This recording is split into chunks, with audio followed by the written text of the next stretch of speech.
Здравейте и добре дошли на канала на Master Trade Academy. Днес ще разгледаме как се разви прогнозата за евро-долар, която направихме на 19 януари. Евро-долар и доларовият индекс изпълниха своите таргети точно съгласно прогнозата, която сме направили. За да си припомним какво казахме на 19 януари, ще припомня за тези, които не са гледали нашия запис. Ето го записът в YouTube. Имаме временен спад на долара и покачване на еврото от своя страна. Нека да преминем сега към евро-долар, да видим там какво се случва. На дневна база какво имаме при евро-долар? При евро-долар имаме изпълнение перфектно на възходящият импулс, точно както го очаквахме, до зоната на съплая и движението приключи. След което се възобнови нисходящото движение.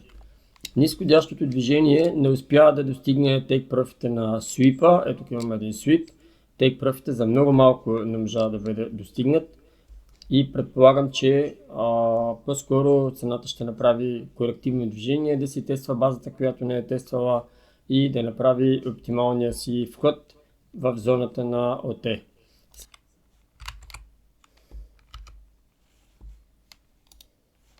Така, както видяхте, доларовият индекс се изпълни своята прогноза до зоната, която предвидихме на 19 януари.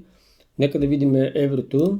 Еврото от своя страна, ето го, изпълнило се точно както го очаквахме. Свипът, за който говорихме в предходното видео, беше взет като таргет изцяло и съответно, както очаквахме, цената се покачи да тества базата, зоната на ОТ и ордер блокът, който е отгоре.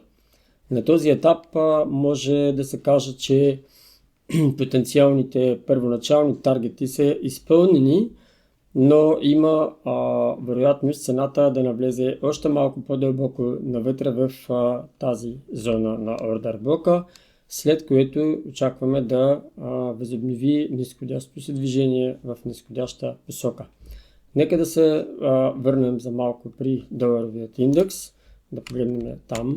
Значи на 4 часа за момента ние се намираме в зона на консолидация, която се намира точно в важна за нас зона.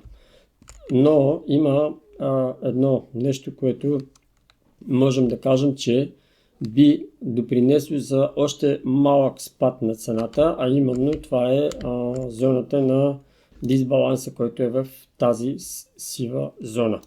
Евентуално цената да спадне още малко до него и да започне възходящото си движение. Евро-долар на 4 часа.